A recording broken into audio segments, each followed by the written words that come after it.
오늘 함께 보실 하나님의 말씀은 예레미야 26장입니다. 말씀 봉독은 1절에서 3절까지 하겠습니다.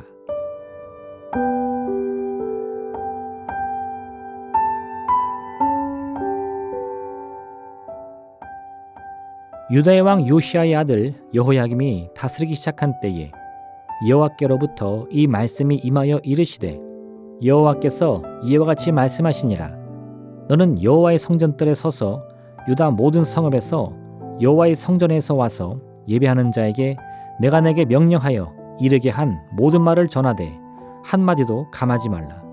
그들이 듣고 혹시 각각 그 악한 길에서 돌아오리라.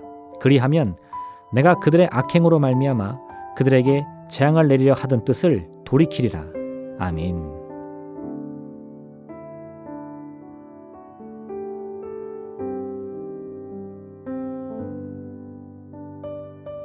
우리가 함께 대화를 할 때에는 때로 상대가 하는 말의 의미를 그대로 받아들이기보다는 그러한 말을 하는 의도를 주목해야 할 때가 있습니다. 부모가 자녀를 꾸짖을 때가 바로 그렇습니다. 부모는 때로 자녀에게 크게 화를 내며 나무랍니다. 하지만 이런 부모의 태도는 자녀를 미워하거나 포기했기 때문이 아닙니다. 그와 반대로 자녀를 너무도 사랑하고 그 미래를 걱정하기 때문인 것입니다. 또한 서로 사랑하는 사람들끼리는 때로 자신의 마음을 숨기면서 상대방의 마음을 확인하려고 할 때가 있습니다. 겉으로는 괜찮다고 말하지만 속으로는 그럼에도 불구하고 상대가 자신을 더욱 바라봐주고 사랑해주기를 갈망하는 것입니다. 이러한 현상이 나타나는 이유는 인간이 단순히 동물처럼 본능에만 충실한 존재가 아니기 때문입니다. 그래서 인간의 말은 그 직접적인 의미와 그 안에 포함된 의도가 서로 다를 수 있습니다. 지금까지 많은 선지자들의 입에서 선포된 심판의 메시지도 이와 같습니다. 하나님께서 그토록 이스라엘 향한 심판을 강조하신 이유는 심판에 대한 두려움을 통해서라도 이스라엘이 자신의 길을 돌이키기를 바라셨기 때문인 것입니다. 그런데 놀랍게도 이스라엘은 이와 같은 하나님의 섭리를 전혀 이해하지 못합니다. 그들은 값없는 하나님의 구원을 단순히 값없이 받은 은혜라고 이해한 것이 아니라 값이 없기 때문에 싸구려 은혜라고 여긴 것입니다. 우리가 흔히 구원의 메시지라고 생각하는 호세아 6장 1에서 3절의 말씀은 본래 하나님의 구원의 은혜를 싸구려로 이해하는 이스라엘 백성들의 잘못된 신앙 고백에서 비롯된 거짓 고백입니다. 오라 우리가 여호와께로 돌아가자. 여호와께서 우리를 찢으셨으나 도로 낫게 하실 것이요 우리를 치셨으나 싸매어 주실 것임이라. 여호와께서 이틀 후에 우리를 살리시며 셋째 날에 우리를 일으키시리니 우리가 그의 앞에서 살리라. 그러므로 우리가 여호와를 알자. 힘써 여호와를 알자. 그의 나타나심은 새벽빛같이 어김없나니 비와 같이 땅을 적시는 늦은 비와 같이 우리에게 임하시리라 하니라. 이러한 백성들의 고백 그 자체는 틀린 말이 하나도 없습니다. 하나님께서는 이스라엘을 심판하신 후에 반드시 그들을 고쳐주실 것입니다. 그런데 문제는 백성들이 이러한 고백을 할 당시 하나님께서 백성들에게 요구했던 것은 이러한 하나님의 값없는 은혜를 온전히 누리기 위해서라도 그들의 죄악을 멈추고 그 길을 돌이키라는 것이었습니다. 그런데도 백성들은 스스로의 죄를 멈추지 않고 어차피 하나님께서 끊임없이 은혜를 베푸시고 구원의 문을 아무 값없이 열어놓으실 것이니 염려 없이 걱정 없이 죄를 범하면서 하나님의 자비를 구하면 된다고 말한 것입니다. 우리를 향한 하나님의 유일한 목적은 오직 구원뿐입니다. 이를 이루기 위해서 하나님은 결국 독생자 예수 그리스도를 이 땅에 보내시기로 결정하셨습니다. 그리고 예수님께서 십자가를 통해 이루신 구원은 하나님께서 이사야를 통해 주신 말씀과 같이 그 누구라도 믿음만 있다면 다 누릴 수 있는 것입니다. 오호라 너희 모든 목마른 자들아 몰로 나오라. 돈 없는 자도 오라. 너희는 와서 사 먹되 돈 없이 값없이 와서 포도주와 젖을 사라. 너희가 어찌하여 양식이 아닌 것을 위하여 은을 달아주며 배부르게 하지 못할 것을 위하여 수고하느냐. 내게 듣고 들을지어다. 그리하면 너희가 좋은 것을 먹을 것이며 너희 자신들이 기름진 것으로 즐거움을 얻으리라. 너희는 귀를 기울이고 내게로 나와 들으라. 그리하면 너희의 영혼이 살리라. 내가 너희를 위하여 영원한 언약을 맺으리니 곧 다윗에게 허락한 확실한 은혜이니라. 하나님이 이와 같은 말씀을 주셨다고 해서 하나님의 구원의 은혜를 멈추지 않는 죄악 속에서 누릴 수 있다는 의미는 아닙니다. 왜냐하면 하나님의 구원의 은혜가 값 없이 돈 없이 얻을 수 있는 은혜인 것은 맞지만 그렇다고 해서 그 말이 아무 때라도 얻을 수 있는 싸구려 은혜는 아니기 때문입니다.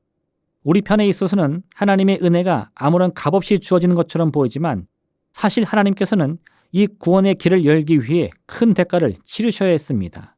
그것이 바로 예수님의 생명값인 것입니다. 그러니 이 은혜는 우리에게 있어서는 아무런 값없이 주어지는 것으로 여겨지지만 이는 우리를 대신하여 하나님의 독생자 예수 그리스도께서 그 모든 값을 생명으로 다 지불하셨기 때문인 것입니다. 믿음이라는 것은 바로 이러한 점을 인정하며 받아들이는 것입니다.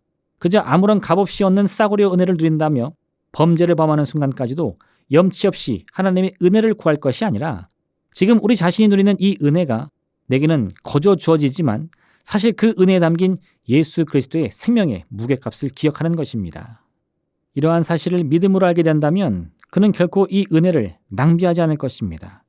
주어진 은혜가 값이 없다고 해서 가볍게 여기지도 않을 것입니다.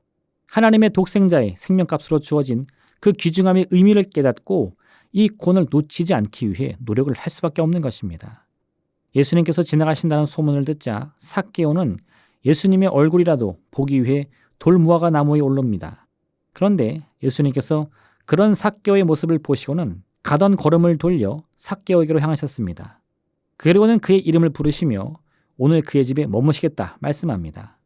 삭개오는 즉시 나무에서 내려와 예수님을 영접합니다. 그리고는 이렇게 고백합니다. 주여 보시옵소서, 내 소유의 절반을 가난한 자들에게 주겠사오며 만일 누구의 것을 속여 빼앗은 일이 있으면 내 갑절이나 갚겠나이다. 그저 예수님을 하룻밤 자신의 집에 모시면 될 것을 어째서 삭개오는 이런 고백을 예수님께 한 것일까요? 삭개오는 예수님을 자신의 집에 모신다는 것이 어떤 의미인지를 정확히 이해한 것입니다. 그는 정말 단순히 예수님께 하룻밤 주무실 자리만 예비하려고 한 것이 아니라 예수님을 자신의 유일한 구세주로 영접할 생각이었던 겁니다. 예수님께서 이제 나의 참된 주인이 되셔서 내 마음과 생각과 운명까지 주관해 주시는데 어떻게 해서 지난날 죄악으로 가득했던 삶을 계속해서 살아갈 수 있단 말입니까? 결국 삭개오는 예수님을 구세주로 영접하기 위해서는 반드시 자신의 삶의 자리를 죄악의 자리에서 구원과 은혜의 자리로 바꿔야 함을 깨달은 것입니다. 믿음으로 구원의 은혜를 누린다는 것은 바로 이와 같습니다. 그것은 과거 예레미야 시대 잘못된 이스라엘 백성들의 태도와 같이 자신의 삶은 조금도 바꾸지 않으면서 그저 하나님의 값없는 은혜를 구하는 태도가 아닙니다. 하나님께서 주신 은혜의 진정한 가치와 의미를 깨닫고 온 힘을 다해 그 은혜에 걸맞은 삶을 살기 위해 노력하는 것입니다. 진심으로 예수님을 그리스도로 고백하는 사람은 반드시 그 생각과 삶의 태도가 바뀔 수밖에 없습니다. 예수님의 생명값으로 주어진 은혜의 무게를 아는 사람은 자신의 죄를 자복하며 회개할 수밖에 없는 것입니다. 오늘 하루 우리가 누리는 이 귀하고 귀한 은혜의 의미를 다시 한번 묵상해 보시기를 바랍니다. 그 은혜의 의미를 마음 깊이 새기며 여러분의 삶의 태도와 그 말과 행동과 운명을 바꾸는 귀하고 복된 날 되시기를 바랍니다. 기도하겠습니다. 사랑의 하나님 아버지, 우리의 참된 구세주는 오직 예수님뿐입니다. 이와 같은 사실을 지식이나 철학으로 깨닫는 것이 아니라 오직 믿음으로 깨달을 때 우리는 그 무엇보다 우리의 생각의 습관, 우리의 말의 습관, 우리의 삶의 태도를 바꿀 수밖에 없음을 알게 하여 주시옵소서. 모든 죄악의 자리에서 벗어나서 의의 자리, 복된 길을 걷는 우리의 삶이 되기 원합니다. 이러한 변화를 위해 힘써 노력할 때 우리의 빈잔을 가득 채우시며 우리의 참된 지혜와 능력이 되어 주옵소서. 예수님의 이름으로 기도합니다. 아멘. 하늘에 계신 우리 아버지, 아버지의 이름을 거룩하게 하시며 아버지의 나라가 오게 하시며 아버지의 뜻이 하늘에서와 같이 땅에서도 이루어지게 하소서. 오늘 우리에게 일용할 양식을 주시고 우리가 우리에게 잘못한 사람을 용서하여 준 것 같이 우리 죄를 용서하여 주시고 우리를 시험에 빠지지 않게 하시고 악에서 구하소서. 나라와 권능과 영광이 영원히 아버지의 것입니다. 아멘.